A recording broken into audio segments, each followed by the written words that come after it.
Hello friends, CSC exam media पर आपका स्वागत है। दोस्तों, वनदरोगा स्पेशल टेस्ट के अंतर्गत ये आपका टेस्ट नंबर 9 है और इसमें हमने दो चैप्टर्स को लिया हुआ है, चैप्टर 9 एंड चैप्टर 10। इसमें देखिए चैप्टर 9 आपका जलवायु परिवर्तन, जलवायु संरक्षण और COP27 सम्मेलन का है और जो चैप्टर 10 है वो कार्बन क्रेडिट का है। क्योंकि दोनों छोटे छोटे चैप्टर है, इसलिए इनका एक टेस्ट यहाँ पर हमने बना दिया है। काफ़ी बेहतरीन ये क्वेश्चन है, आपके एग्जाम के लिए काफ़ी इंपॉर्टेंट है। पूरा वीडियो जरूर देखिएगा। तो चलिए दोस्तों शुरू करते हैं। इससे पहले हम आपको बता दें टोटल 50 क्वेश्चन होंगे और कम से कम इसमें आपको 30 अंक लाना है। इसका पीडीएफ हमारे टेलीग्राम चैनल पर आपको मिल जाएगा। टेलीग्राम चैनल जरूर ज्वाइन कर लीजिएगा, लिंक आपको डिस्क्रिप्शन बॉक्स में मिल जाएगा। चलिए दोस्तों शुरू करते हैं।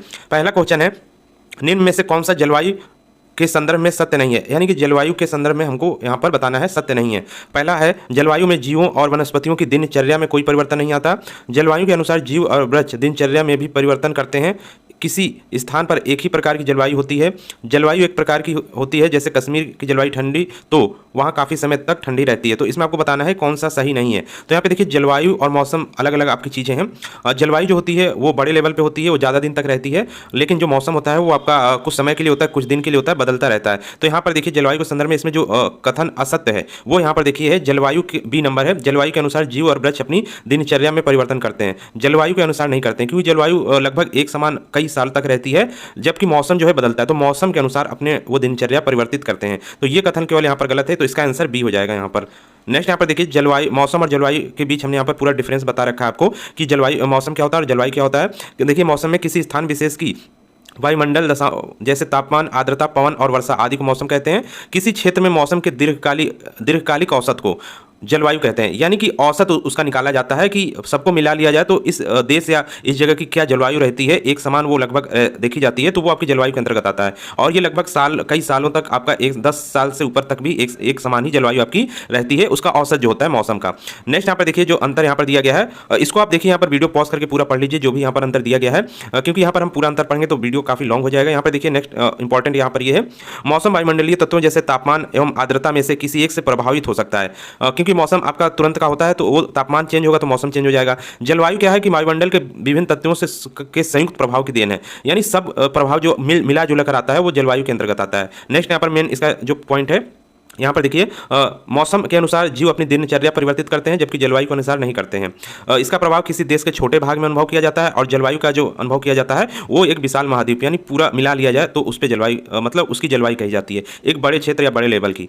तो ये आपका जलवायु और मौसम में अंतर हो गया। यहाँ पर पूरा आप वीडियो पॉज करके पढ़ सकते हैं। नेक्स्ट क्वेश्चन देखते हैं, गैस जो धान के खेत में उत्सर्जित होती है तथा भूमि के तापमान में वृद्धि करती है वह कौन सी है? Nitrogen, carbon dioxide, carbon monoxide या मीथेन? तो इसका जो सही आंसर आपका हो जाएगा वो यहाँ पर आपका डी नंबर हो जाएगा, मीथेन। ये आपकी धान की जो खेत होती है उत्सर्जित होता है। इसके अलावा यहाँ पर देखिए जो जुगाली करने वाले पशु होते हैं उनकी आंत में भी ये गैस बनती है मीथेन, तो उनसे भी मीथेन गैस निकलती है। तो ये भी ध्यान रखिएगा, ये यहाँ पर आपका जुगाली करने वाले पशुओं से भी आपका मीथेन गैस जो है मिलता है या निकलता है। नेक्स्ट क्वेश्चन है आपका, UNFCCC समझौता कब लागू हुआ? तो यहाँ पे देखिए ऑप्शन है 21 मार्च 1992, 22 मार्च 1992, 21 मार्च 1994 या 22 मार्च 1994। तो इसका सही आंसर आपका क्या हो जाएगा? इसका सही आंसर आपका हो जाएगा 21 मार्च 1994। यहाँ पे देखिए UNFCCC क्या है?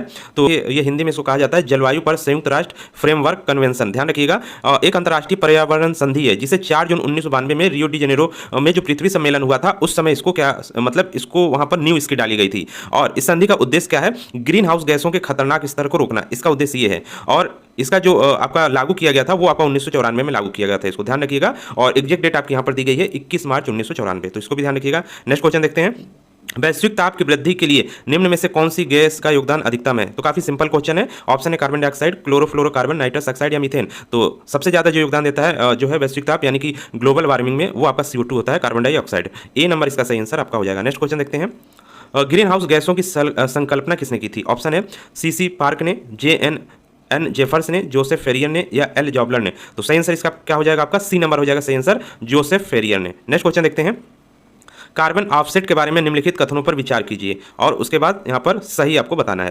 पहला ऑप्शन है carbon offset green house gas उत्सर्जन में कमी के लिए आभारी है।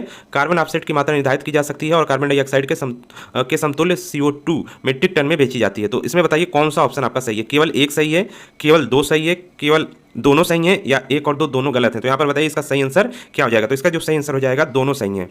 इसका सी नंबर आपका सही हो जाएगा, यानी दोनों ऑप्शन यहाँ पर सही है। नेक्स्ट क्वेश्चन देखते हैं, आपका सतत विकास लक्ष्य एसडीजी के अंतर्गत शामिल लक्ष्यों को कब तक प्राप्त करने का लक्ष्य है। तो यहाँ पे देखिए सतत विकास लक्ष्य जिसको एसडीजी भी कहा जाता है, और इसको कब तक प्राप्त करना है, इसमें इसके अंतर्गत आपके 17 लक्ष्य दिए गए हैं, तो उसको कब तक प्राप्त किया जाना है, 2024 तक, 2027 तक, 2030 तक या 2050 तक। तो सही आंसर आपका क्या हो जाएगा, सी नंबर, 2030 तक इसको प्राप्त करना है, सी नंबर इसका सही आंसर हो जाएगा। यहाँ पर देख लेते हैं एसडीजी के बारे में।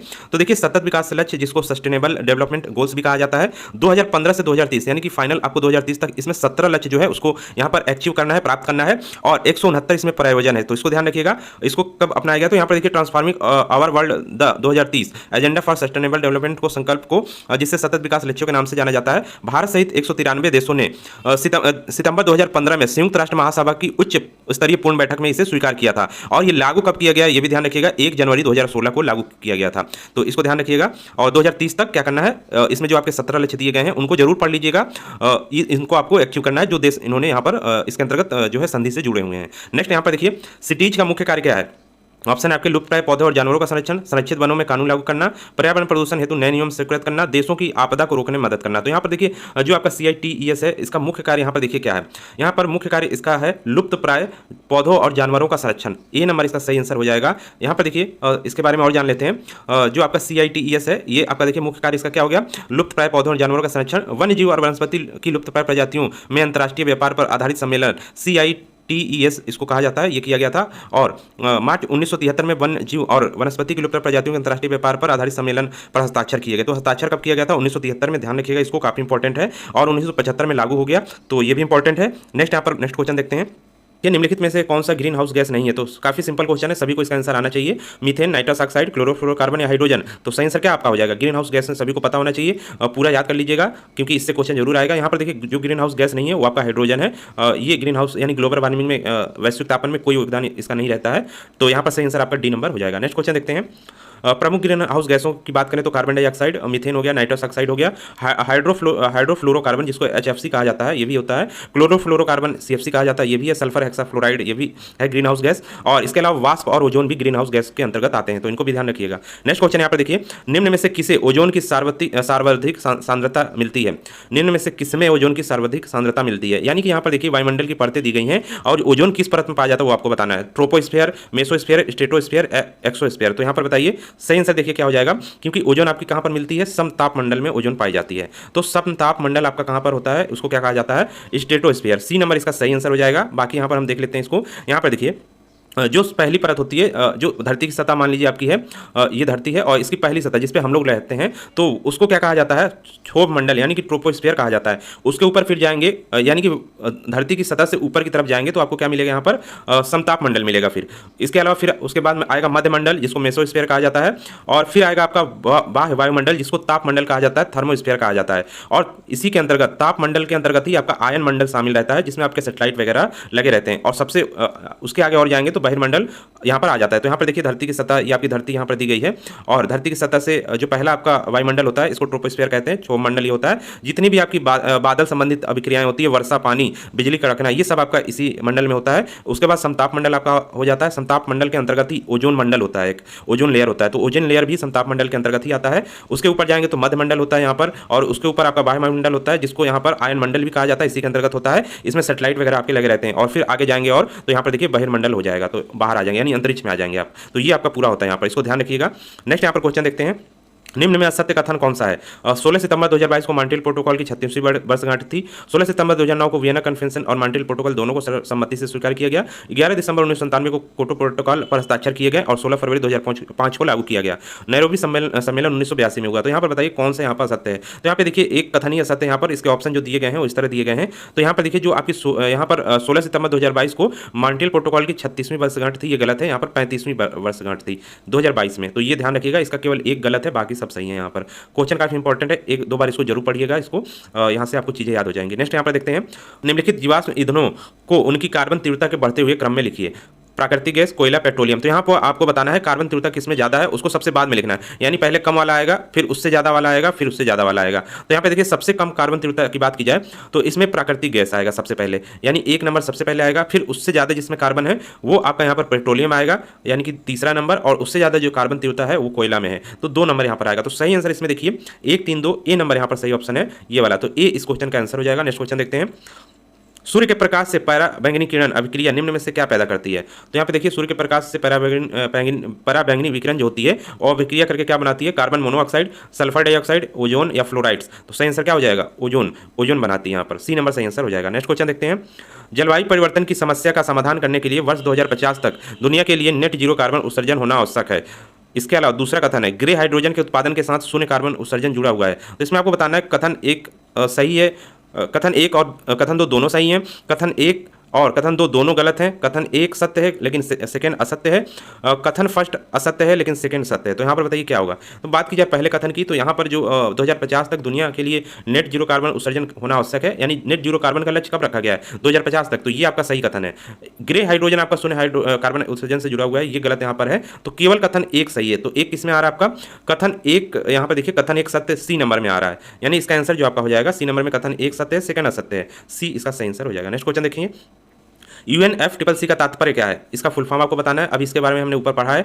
तो ऑप्शन देखिए, United nation framework control on climate change, United nation framework convention on climate change, United Nations framework communication on climate change, United nation framework climate communication council. तो बताइए क्या सही आंसर होगा? तो सही आंसर इसका जो हो जाएगा वो आपका हो जाएगा United Nations framework convention on climate change. तो यहाँ पर देखिए बी नंबर इसका सही आंसर हो जाएगा। ध्यान रखिएगा। नेक्स्ट क्वेश्चन देखते हैं। धरती की सतह से ऊपर जाने पर सही क्रम क्या होगा? तो इसके बारे में भी अभी हमने आपको ऊपर बताया ही। सबसे पहले क्षोभ मंडल आता है। तो क्षोभ मंडल जिसमें है वो यहाँ पर सभी में दिया गया है। और क्षोभ मंडल के बाद यहाँ पर क्या आ जाएगा? आपका समताप मंडल आ जाएगा। उसके बाद मध्य मंडल और फिर आयन मंडल, फिर बहिमंडल। तो पहला वाला ही यहाँ पर आपका सही है। ए नंबर यहाँ पर सही आंसर हो जाएगा। नेक्स्ट क्वेश्चन देखते हैं। वायु निरोध एवं प्रदूषण नियंत्रण अधिनियम कब लागू हुआ? 1975, 1981, 1985, 1990। तो काफी इंपॉर्टेंट क्वेश्चन है ये। तो यहाँ पर बताइए इसका सही आंसर क्या हो जाएगा? तो सही आंसर आपका हो जाएगा यहाँ पर वायु निरोध एवं प्रदूषण नियंत्रण अधिनियम 1900 यहाँ पर देखिए 81 में लागू हुआ। 1981 में लागू किया गया था। इसके बारे में डिटेल और देख लेते हैं। तो यहाँ पर देखिए वायु प्रदूषण की रोकथाम और नियंत्रण अधिनियम 1981 पर्यावरण की गुणवत्ता की रक्षा के लिए वायु प्रदूषण को रोकने नियंत्रित करने के लिए ये प्रयास किया गया। जून 1972 में स्टॉकहोम सम्मेलन, इसको जरूर ध्यान रखिएगा। और वहीं से इसका क्या हो गया आपकी, वहीं से ये न्यू इसकी पड़ी थी। तो इसको भी ध्यान रखिएगा। नेक्स्ट क्वेश्चन देखते हैं। निम्नलिखित में कौन सा भारत के राष्ट्रीय जलवायु कार्य योजना के 8 मिशनों में शामिल नहीं है? देखिए राष्ट्रीय जलवायु परिवर्तन कार्य योजना ये आपकी है। इसमें 8 मिशन को लिया गया है पूरा करने के लिए। तो उन 8 मिशनों में आपको बताना है कौन शामिल नहीं है। इनको पढ़ जरूर लीजिएगा, जितने 8 मिशन है। क्वेश्चन जरूर यहाँ से आएगा। ऑप्शन है सौर शक्ति, वनीकरण, नाभिकीय शक्ति, अपशिष्ट से ऊर्जा परिवर्तन। तो सही आंसर क्या हो जाएगा? जो 8 मिशनों में शामिल नहीं है वो आपका नाभिकीय शक्ति है। सी नंबर इसमें शामिल नहीं किया गया है। सी नंबर सही आंसर हो जाएगा। पर जो आपके 8 मिशन है उसको नेक्स्ट क्वेश्चन में अभी यहाँ पर हम डिटेल में देखेंगे। इसका जो आंसर हो जाएगा आपका सी हो जाएगा। चलिए नेक्स्ट क्वेश्चन देखते हैं। कार्बन क्रेडिट की अवधारणा इनमें से किसने शुरू किया? क्योटो प्रोटोकॉल, अर्थ शिखर सम्मेलन, मॉन्ट्रियल प्रोटोकॉल या G8 शिखर सम्मेलन। तो बताइए कार्बन क्रेडिट की अवधारणा कहाँ से आई है? इसमें ऑप्शन यहाँ पर दिया गया है। इसका सही आंसर बताइए। तो सही आंसर आपका क्या हो जाएगा? यहाँ पर क्योटो प्रोटोकॉल के अंतर्गत ही आपका कार्बन क्रेडिट की अवधारणा विकसित की गई थी। तो ए नंबर आपका सही आंसर हो जाएगा। काफी इंपॉर्टेंट क्वेश्चन है। यहाँ पर देखिए इसका डिटेल दिया गया है, इसको आप पढ़ सकते हैं। नेक्स्ट क्वेश्चन देखते हैं। जुगाली करने वाले पशु कौन सी गैस छोड़ते हैं? तो इसको भी हमने ऊपर अभी आपको बताया। Nitrous oxide, carbon dioxide, carbon monoxide या मीथेन। तो सही आंसर क्या हो जाएगा आपका? डी नंबर इसका सही आंसर हो जाएगा, मीथेन। नेक्स्ट क्वेश्चन देखते हैं। उनकी हाथों में मीथेन गैस जो है बनता है और फिर यहाँ पे उनका उत्सर्जन होता है। नेक्स्ट यहाँ पर देखिए 50 से अधिक देशों द्वारा समर्थित संयुक्त राष्ट्र मौसम परिवर्तन समझौता कब प्रभावी हुआ? काफी इंपॉर्टेंट है। 21 मार्च 1994, 21 मई 1995, 21 जून 1996 या 21 जून 1999। तो यहाँ पर जो आपका है संयुक्त राष्ट्र मौसम परिवर्तन समझौता कब लागू किया गया था? तो ये आपका 21 मार्च 1994 को लागू किया गया था। इसका सही आंसर ये हो जाएगा आपका। नेक्स्ट क्वेश्चन देखते हैं। इसके अलावा यदि बंद दरोगा मुख्य परीक्षा से संबंधित नोट्स प्राप्त करना चाहते हैं तो यहाँ पर व्हाट्सएप कीजिएगा, नंबर दिया गया है। टोटल यहाँ पर 26 चैप्टर के आपको कंप्यूटराइज नोट्स मिल जाएंगे। इसके अलावा वीडियो क्लासेस भी हैं और साथ ही टेस्ट सीरीज भी कराया जा रहा है। काफी अच्छे टेस्ट लेवल कराए जा रहे हैं जो आपके एग्जाम में डायरेक्ट वहाँ से क्वेश्चन आएंगे। नंबर यहाँ पर है 9807342092। इस पर व्हाट्सएप करिएगा, आपको सभी डिटेल मिल जाएगी। नेक्स्ट क्वेश्चन देखते हैं। भारत को सर्वाधिक वर्षा मुख्यतः प्राप्त होती है किससे? उत्तर पूर्वी मानसून से, पश्चिमी विक्षोभ से, दक्षिणी पश्चिमी मानसून से या संवहनिक वर्षा से। काफी इंपॉर्टेंट क्वेश्चन है। तो यहाँ पे देखिए सबसे ज्यादा जो वर्षा मिलती है वो दक्षिणी पश्चिमी मानसून से मिलती है। यहाँ पर जैसे ये आपका भारत है तो यहाँ पे देखिए इधर अरब सागर, हिंद महासागर में आपका अरब सागर इधर है। तो इधर से जो हवाएं चलती हैं ये आपका दक्षिणी पश्चिमी मानसून इसको कहा जाता है। ये नमी युक्त होती हैं, पानी लिए होती हैं। तो ये पूरे भारत पर वर्षा कराती हैं और इसकी एक शाखा इधर बंगाल की खाड़ी से भी हो जाती है। तो बंगाल की खाड़ी से भी वर्षा होती है। तो वो वहाँ पर पश्चिम बंगाल वगैरह में होती है जो उसके तटीय हैं। लेकिन ये जो आपकी दक्षिणी पश्चिमी मानसून की हवाएं होती हैं वो पूरे यहाँ पर केरल के तट, आपका जो केरल का तट है पहला यहाँ पर वर्षा करती है। उसके बाद पूरे आगे बढ़ते जाती है और दिल्ली सहित उत्तर भारत, उत्तर प्रदेश, पूरे बिहार तक वर्षा कराती है और फिर हिमालय से टकराकर ये वापस आती है वही हवाएं, और तब भी उनमें नमी रहती है। तो जब तक ये टकराकर वापस आती है तब तक भारत में सर्दियों का मौसम शुरू हो जाता है। और सर्दियों के मौसम में ये आपका यहाँ पर देखिए तमिलनाडु के तट पर ये कोरोमंडल, यहाँ पर देखिए कोरोमंडल तट पे ये वर्षा कराती है। तो इनको भी ध्यान रखिएगा, काफी इंपॉर्टेंट है। तो इसका सही आंसर आपका हो जाएगा सी नंबर हो जाएगा। नेक्स्ट क्वेश्चन देखते हैं। जलवायु परिवर्तन प्रदर्शन सूचकांक 2023 में भारत का स्थान क्या रहा है। काफी इंपॉर्टेंट है, ये क्वेश्चन भी आ सकता है। 6th है, 7th है, 8th है या 10th है, तो यहाँ पर काफी इंपॉर्टेंट क्वेश्चन है ये। इसका सही आंसर आपका हो जाएगा यहाँ पर 8th, यहाँ पर जो है भारत का स्थान रहा था जलवायु परिवर्तन प्रदर्शन सूचकांक में। नेक्स्ट यहाँ पर देखिए, जलवायु परिवर्तन प्रदर्शन सूचकांक 2023 में प्रथम स्थान पर कौन सा देश रहा। स्वीडन, नॉर्वे, डेनमार्क या इनमें से कोई नहीं। तो सही आंसर इसका हो जाएगा इनमें से कोई नहीं। देखिए, फर्स्ट पोजीशन, सेकंड पोजीशन और थर्ड पोजीशन, इस पे कोई भी देश नहीं रहा, यानी किसी ने भी मानक को पूरा नहीं किया, जिससे फर्स्ट सेकंड थर्ड पे किसी को नहीं रखा गया। जो फोर्थ पे रहा और शीर्ष पे रहा, यानी इसको शीर्ष कहा जाएगा, जो फोर्थ पे रहा वो आपका डेनमार्क यहाँ पर था। तो इसका जो आंसर हो जाएगा प्रथम स्थान वो किसी का नहीं था। नेक्स्ट यहाँ पर इसकी डिटेल देख लेते हैं। देखिए यहाँ पर जलवायु परिवर्तन प्रदर्शन सूचकांक 2023 में ये इसका 18वां संस्करण था और 15 नवंबर 2022 को जारी किया गया था। और कोई भी देश यहाँ पर देखिए उच्च रेटिंग शीर्ष यानी प्रथम स्थान और द्वितीय और थर्ड पे कोई नहीं रहा। यहाँ पर भारत का जो स्थान आपका 8वां रहा था और भारत के ऊपर जो आपके चौथे पे थे वो आपके डेनमार्क थे, स्वीडन थे, चिली थे, मोरक्को थे। तो 4 छोटे छोटे देश यहाँ पर आपके थे। तो 8वां आने का मतलब है 1 2 3 तो आपका खाली रहा, चौथा, 5वां, 6ठा और 7वां ये हो गए और 8वां आपका भारत हो गया। इंपॉर्टेंट है, इसको ध्यान रखिएगा। नेक्स्ट क्वेश्चन देखते हैं, इसको आप पढ़ सकते हैं, इसको स्क्रीनशॉट लेकर भी पढ़ सकते हैं। नेक्स्ट क्वेश्चन देखते हैं, सतत विकास लक्ष्य एसडीजी के अंतर्गत कितने लक्ष्य शामिल किए गए हैं। इसके बारे में हमने अभी आपको ऊपर बताया 12, 15, 17, 21। तो सही आंसर क्या हो जाएगा 17, सी नंबर सही आंसर हो जाएगा। नेक्स्ट क्वेश्चन देखते हैं, कौन सा सही सुमेलित नहीं है। ओजोन परत, Montreal protocol, green house gas उत्सर्जन, यहाँ पे देखिए क्योटो प्रोटोकॉल, मानवीय पर्यावरण COP27, पर्यावरण संरक्षण, स्टॉकहोम सम्मेलन। तो यहाँ पे देखिए मानवीय पर्यावरण COP27 में नहीं आया था, सी नंबर यहाँ पर सुमेलित नहीं है, बाकी सही सभी सुमेलित हैं। तो ये इंपॉर्टेंट है, इसको ध्यान रखिएगा। नेक्स्ट क्वेश्चन देखते हैं, और UNFCCC का मुख्य उद्देश्य क्या है। तो यहाँ पे देखिए पर्यावरण तथा वन्यजीवों का संरक्षण, विभिन्न देशों के साथ अवैध हथियारों का आवागमन रोकना, प्रमुख देशों के साथ ट्रेड संबंधी संधि करना, ग्रीन हाउस गैसों के खतरनाक स्तर को रोकना। तो UNFCCC का मुख्य उद्देश्य अभी हमने आपको ऊपर बताया था, क्या उसका मुख्य उद्देश्य था, क्या करता था, ग्रीन हाउस गैसों के जो आपका स्तर है उसको रोकना, बढ़ने से रोकना। तो डी नंबर यहाँ पर दिया गया है, इसका सही आंसर हो जाएगा डी नंबर। नेक्स्ट क्वेश्चन देखते हैं, यहाँ पर देखिए कॉप सम्मेलन के विषय में सही का चयन कीजिए, यानी कॉप COP जो सम्मेलन होते हैं उसके बारे में यहाँ पर सही कथन आपको बताना है। यहाँ पर ऑप्शन देखिए, तो यहाँ पर दिया गया है कॉप के वार्षिक सत्र का पहली बार आयोजन 1995 में जर्मनी की राजधानी बर्लिन में किया गया था। पृथ्वी सम्मेलन में ही संयुक्त राष्ट्र फ्रेमवर्क कन्वेंशन UNFCCC की नींव रखी गई। COP27 सम्मेलन 17 से 18 नवंबर 2022 के मध्य मिस्र के अल शेख में संपन्न हुआ। UNFCCC का सचिवालय जर्मनी के बॉन में स्थित है। तो बताइए यहाँ पर कौन सा जो है सही है, 1 और 3, 2 और 3, 1, 2 और 3 या सभी सही है। तो इसका आंसर जो आपका हो जाएगा, यहाँ पर देखिए जो भी पॉइंट लिखे गए हैं सब यहाँ पर सही है और इनको एक बार आप जरूर स्क्रीनशॉट लेकर पढ़ लीजिएगा, यहाँ से क्वेश्चन आपका जरूर आएगा, इंपॉर्टेंट है काफी। नेक्स्ट क्वेश्चन देखते हैं, कौन सा देश 2023 में UNFCCC का COP28 की मेजबानी करने के लिए तैयार है। यानी COP28 आपका जो होने वाला है 2023 में, उसकी मेजबानी कौन करने के लिए तैयार है। भारत, जर्मनी, सऊदी अरब, UAE। तो सही आंसर आपका क्या हो जाएगा, डी नंबर UAE, संयुक्त अरब अमीरात। ये आपका 2023 में मेजबानी कर सकता है। नेक्स्ट क्वेश्चन देखते हैं, यहाँ पे देखिए कार्बन प्रच्छादन क्या है। तो यहाँ पर काफी इंपॉर्टेंट है, CO2 को वायुमंडल के ऊपरी परतों में ले जाना, CO2 के पेड़ और पौधों द्वारा बड़ी मात्रा में अवशोषण करना, CO2 को वायुमंडल से पृथक स्थानों पर भंडारित करना, मनुष्य, जानवरों एवं जीवाश्मों द्वारा CO2 को वातावरण में मुक्त करना। तो बताइए बिल्कुल सटीक आंसर इसका क्या होगा। तो देखिए कार्बन प्रच्छादन का मतलब होता है, यहाँ पर देखिए इसको यहाँ पर जो CO2 होता है यानी कार्बन डाइऑक्साइड गैस जो होती है उसको वायुमंडल से अलग कर किसी स्थान पर भंडारित कर देना, यही आपका कार्बन प्रच्छादन के अंतर्गत इसी को कहा जाता है। तो यहाँ पर सी आंसर इसका सही हो जाएगा। नेक्स्ट क्वेश्चन देखते हैं, निम्नलिखित में से किस देश को दुनिया में कार्बन निगेटिव देश के रूप में जाना जाता है। काफी इंपॉर्टेंट है, अफगानिस्तान, भारत, भूटान या नेपाल। तो सही आंसर आपका क्या हो जाएगा, भूटान, सी नंबर। यानी ये क्या है, जो वैश्विक स्तर पर है वो कार्बन उत्सर्जन इसका ज्यादा है ही नहीं, ऊपर से जितना उत्सर्जन ये करता है उससे ज्यादा सोखता है ये देश, यानी उतना कार्बन ऑब्जर्व हो जाता है उस देश में, तो इसलिए इसको कार्बन निगेटिव देश के रूप में जाना जाता है।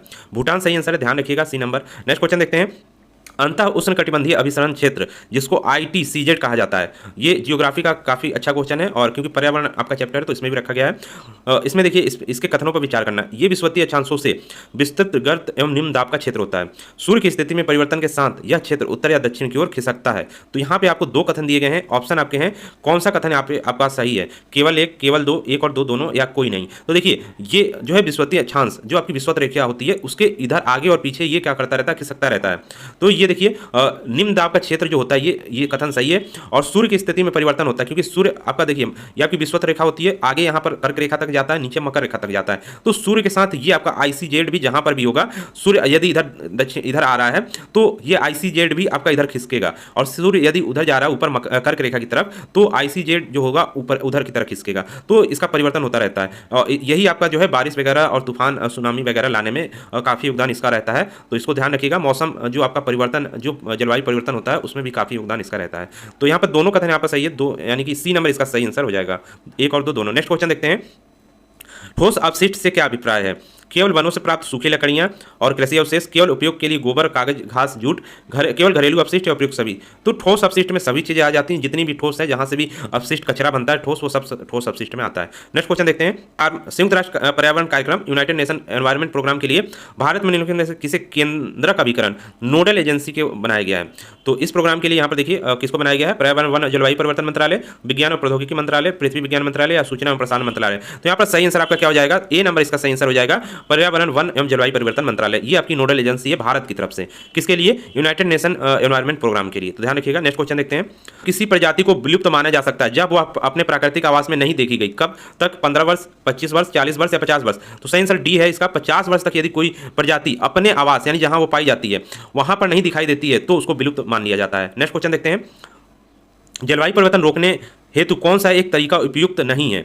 जीवाश्म ईंधन का न्यूनतम प्रयोग, पवन, सौर बिजली, बायोमास का प्रयोग, वनों की कटाई रोककर, सॉलिड वेस्ट मैनेजमेंट। यानी क्या करेंगे उपयुक्त नहीं है तरीका, जिससे जलवायु परिवर्तन रोकने हेतु कौन सा एक तरीका उपयुक्त नहीं है? तो देखिए ये तो उपयुक्त है आपका जलवायु परिवर्तन। यदि आप नहीं चाहते हैं तो जीवाश्म ईंधन का न्यूनतम प्रयोग कीजिए, जिसमें मतलब कार्बन कम मात्रा में निकले, तो वो आपके होते हैं यहाँ पर। पवन ऊर्जा, पन बिजली, बायोमास, इनका प्रयोग करेंगे तो आपका कार्बन और ग्रीन हाउस गैसें कम से कम बनेंगी, तो ये भी करेंगे तो जलवायु परिवर्तन नहीं होगा आपका। वनों की कटाई रोककर तब भी आपका जलवायु परिवर्तन नहीं होगा। सॉलिड वेस्ट मैनेजमेंट करेंगे तब भी। इन सबको कर कर जलवायु परिवर्तन रोका जा सकता है, लेकिन इसमें नहीं पूछा है, तो कोई भी नहीं वाला इसमें नहीं है। तो इसका आंसर क्या होगा? सभी उपयुक्त हैं। डी नंबर इसका सही आंसर होगा, यानी ये सभी उपयुक्त हैं। जो नहीं है इसमें कोई है ही नहीं। ये सभी जलवायु परिवर्तन को रोकने में मदद करते हैं, यानी कि कोई आपदा, बड़ी आपदा या बाढ़ वगैरह, ये सब जलवायु परिवर्तन के अंतर्गत जो आती हैं चीज़ें, बाढ़ हो गया, सुनामी, भूकंप, वो सब ये सब चीज़ें की जाएंगी तो इसमें नहीं परिवर्तन होगा। तो सही आंसर आपका यहाँ पर डी हो जाएगा। नेक्स्ट क्वेश्चन देखते हैं। जलवायु परिवर्तन पर राष्ट्रीय कार्य योजना औपचारिक रूप से कब शुरू की गई? 30 जून 2015, 5 जून 2012, 5 जून 2010, 30 जून 2008। तो सही आंसर आपका डी नंबर हो जाएगा। 30 जून 2008 को यहाँ पर औपचारिक रूप से शुरू की गई है। यहाँ पे देखिए इसके बारे में डिटेल है, इसको आप पूरा पढ़ सकते हैं। और जो 8 मिशन है उसको हमने ऊपर क्वेश्चन में आया था तो बताया भी था। ये 8 मिशन जो है इसको आप स्क्रीनशॉट लेकर पढ़ लीजिए और इनको याद कर लीजिए, क्योंकि यहाँ से क्वेश्चन आपको जरूर देखने को मिलेगा। इन 8 जो है आपका राष्ट्रीय सौर मिशन, ऊर्जा दक्षता, स्थायी निवास, राष्ट्रीय जल मिशन, हिमालय परिस्थिति, इन सबको ग्रीन इंडिया मिशन भी इसी के अंतर्गत आता है। सतत कृषि के लिए राष्ट्रीय मिशन, जलवायु परिवर्तन के लिए रणनीतिक ज्ञान पर राष्ट्रीय मिशन। तो इन 8 को ध्यान रखिएगा, ये आपके राष्ट्रीय मिशन है 8। नेक्स्ट क्वेश्चन देखते हैं। मॉन्ट्रियल प्रोटोकॉल जो मानव गतिविधियों से ओजोन परत की रक्षा के लिए उचित कार्रवाई के लिए कहता है, किस वर्ष पारित किया गया? काफी इंपॉर्टेंट है। 1986, 1987, 1988 या 1985? तो यहाँ पर बताइए इसका सही आंसर क्या हो जाएगा? सही आंसर बी हो जाएगा, 1987। नेक्स्ट क्वेश्चन देखते हैं। हरित प्रभाव के लिए, हरित प्रभाव के विषय में गलत का पता लगाइए। यह नाम हरित गृह से लिया गया है जो ताप को बाहर नहीं निकलने देता। यह स्वाभाविक रूप से होने वाली घटना है। औसत तापमान को 15 डिग्री सेंटीग्रेड बनाए रखने के लिए उत्तरदायी होता है। ग्रीन हाउस गैसें लंबी तरंग या अवरक्त विकिरण को अवशोषित नहीं कर सकती। तो कौन सा यहाँ पर जो है गलत है, असत्य है? तो देखिए हरित है, हरित ये सही आपका हरित गृह से लिया गया है। और स्वाभाविक रूप से होने वाली घटना है, क्योंकि धरती पर जो आपका ग्रीन हाउस इफेक्ट होता है वो स्वाभाविक रूप से होता है। सूर्य की किरणें और वायुमंडल में जो गैसें होती हैं इनको जाने नहीं देती हैं। सूर्य की जो किरणें तो आती हैं धरती की सतह पर पड़ती हैं, फिर आपकी रिफ्लेक्शन होकर जाती हैं, काफ़ी ऊर्जा रिफ्लेक्शन में चला जाता है। और यदि इनको रोक लिया जाए, यानी गैसें क्या होती हैं रिफ्लेक्शन को रोकती हैं, तो क्या होता है? गर्म होने लगता है वायुमंडल। तो ये आपका यहाँ पर हो जाएगा औसत तापमान 15 डिग्री सेंटीग्रेड। और ये आपका डी नंबर जो है लंबी अवरक्त विकिरण को नहीं अवशोषित करती हैं। देखिए लंबी अवरक्त विकिरण तो आपकी आती है यहाँ पर, लेकिन जब जाती है तो यहाँ पर छोटे में होती है, तो ये आपको छोटे विकिरण को अवशोषित करती है, लंबे तरंग अवरक्त विकिरण को नहीं अवशोषित करती। तो डी नंबर यहाँ पर गलत है, बाकी सही है। नेक्स्ट क्वेश्चन देखते हैं। कार्टागेना शहर जो जैव सुरक्षा प्रोटोकॉल के लिए प्रसिद्ध है, कहाँ पर स्थित है? कोलंबिया, वेनेजुएला, ब्राजील या गुआना? तो यहाँ पर सही आंसर आपका क्या हो जाएगा? ये आपका कोलंबिया में स्थित है। ए नंबर इसका सही आंसर हो जाएगा। और कोलंबिया आपका कहाँ पर है? दक्षिण अमेरिका में है। ये आपका दक्षिण अमेरिका का देश है एक। दक्षिण अमेरिका क्या है? महाद्वीप है, उसका एक देश है। नेक्स्ट क्वेश्चन देखते हैं। इसकी राजधानी भी देख लीजिए, बोगोटा इसकी राजधानी है कोलंबिया की। नेक्स्ट यहाँ पर देखिए क्वेश्चन। कार्बन क्रेडिट प्राप्त करने के लिए अभिक्रिया के भाग में शामिल नहीं है, तो कार्बन क्रेडिट कब आपको मिलेगा? वो जो है प्रक्रिया बताइए।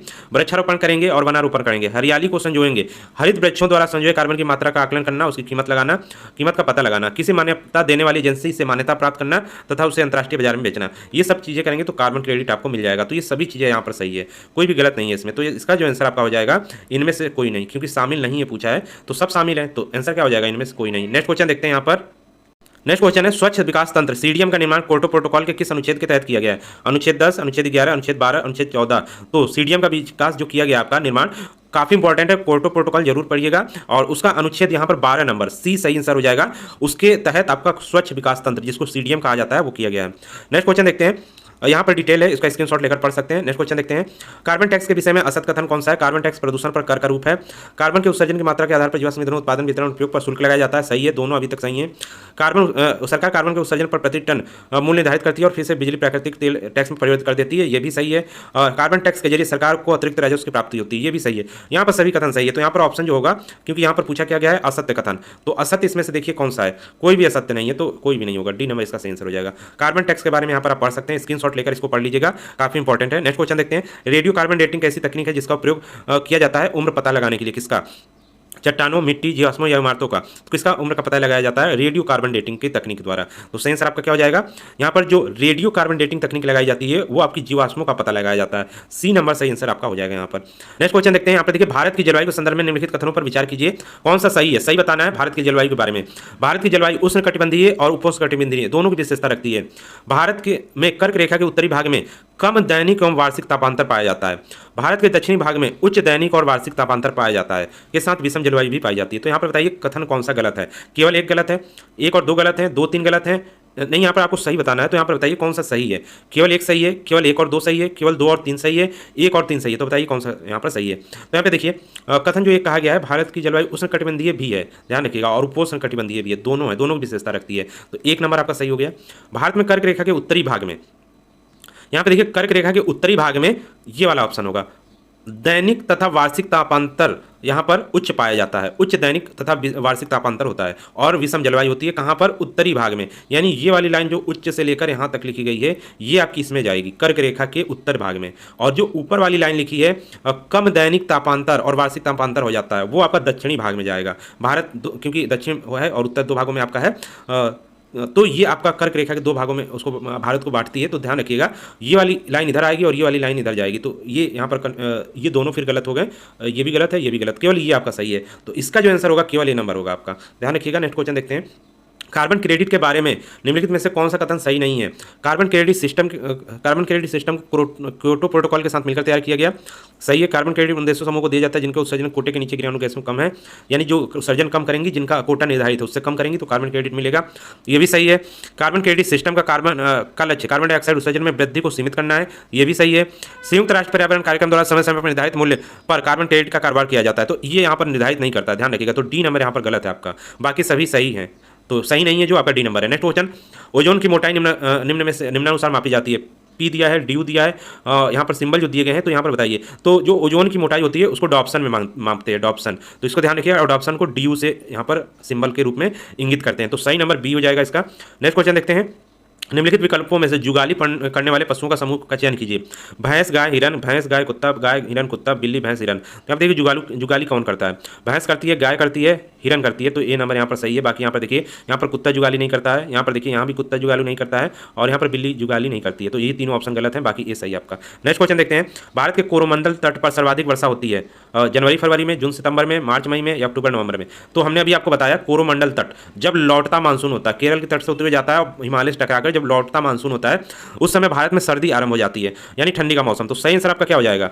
और वो जो लौटता मानसून है वो कोरोमंडल तट, यहाँ पर देखिए कोरोमंडल तट कौन सा आपका? ये वाला कोरोमंडल तट है, तो लौटता मानसून, क्योंकि यहाँ पे देखिए इस तरह लौटता है, यहाँ पे जब हिमालय से टकराता है तो ये इधर से आता है, तो यहाँ पर क्योंकि ये खाली एरिया है, यहाँ भारत तक है नहीं, तो ये आपका ये पड़ जाता है, ये जो तट है कोरोमंडल तमिलनाडु का, ये तट इसके जो है रास्ते में आ जाता है, तो यहाँ पर वर्षा मिल जाती है इसको, तमिलनाडु के तट पर, तो ध्यान रखिएगा, और सर्दियों में यानी कि अक्टूबर नवंबर में, डी नंबर इसका सही आंसर हो जाएगा। नेक्स्ट क्वेश्चन यहाँ पर देखते हैं, किसके सेवन से मिनीमाटा रोग हो जाता है? काफी इंपॉर्टेंट क्वेश्चन है। अधिक कैडमियम युक्त भोजन से, पारा से दूषित मछली, अत्यधिक कीटनाशक युक्त सीप, सेलेनियम से दूषित समुद्री भोजन। तो यहाँ पर जो मिनीमाटा रोग होता है वो आपका पारा से होता है, ध्यान रखिएगा, पारा से मिनीमाटा होता है, तो पारा चाहे आप जैसे लें, दूषित मछली खाएं या कुछ भी करें जहां से पारा मिले तो आपको मिनीमाटा रोग हो जाएगा, तो यहाँ पर बी नंबर आपका सही आंसर हो जाएगा। नेक्स्ट क्वेश्चन देखते हैं, नेक्स्ट यहाँ पर देखिए आपके लिए प्रश्न है, इसका कमेंट करके आपको उत्तर बताना है।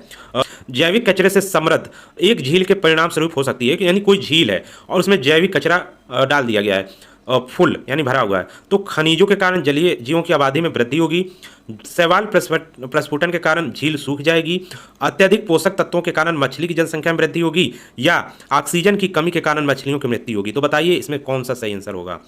तो ये आपको कमेंट करना है। आपको वीडियो कैसा लगा कमेंट जरूर करिएगा, और टेस्ट पीडीएफ आप हमारे टेलीग्राम चैनल से ले सकते हैं। अन्य कोई भी आपको क्वेश्चन से रिलेटेड डाउट हो तो कमेंट करके पूछ सकते हैं, और अन्य कोई भी आपको जानकारी चाहिए तो कमेंट कर सकते हैं। मिलते हैं नेक्स्ट वीडियो में।